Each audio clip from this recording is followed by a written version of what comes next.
একজন ওল্ড প্লেয়ারের মুখ থেকে এই কথাটা তখনই বেরোয় যখন সে তার স্কিলকে হারিয়ে ফেলে।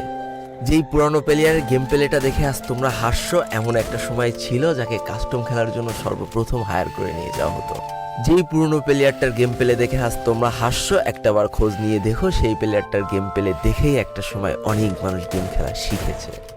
যেই ওল্ড প্লেয়ারটার খেলা দেখে আজ তোমরা তোমাদের গ্রুপে নিতেও লজ্জা পাচ্ছ, খোঁজ নিয়ে দেখো সেই ওল্ড প্লেয়ারটা কোনো একটা সময় কোনো একটা গিল্ডের লিডার বা অফিসার ছিল।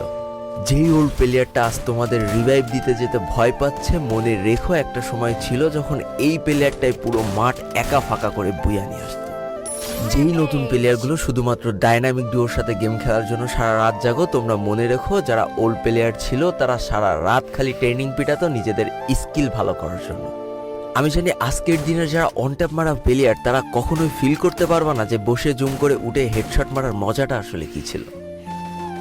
আমি জানি যেসব ওল্ড প্লেয়াররা এই গেমের থেকে হারিয়ে গিয়েছে তারা এই গেমটাকে আজও ভালোবাসে। জীবনে এমন হাজারো ওল্ড প্লেয়ার আছে যাদের ফ্রি ফায়ারই ছিল জীবনে প্রথম রাত জাগার কারণ।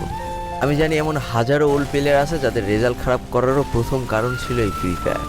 আজকের দিনের নতুন প্লেয়াররা উচ্চ স্বরে বলে আমি ফ্রি ফায়ার গেমটাকে প্রচুর ভালোবাসি, আর যারা ওল্ড প্লেয়ার ছিল তারা বলতো ফ্রি ফায়ার আমার ইমোশন।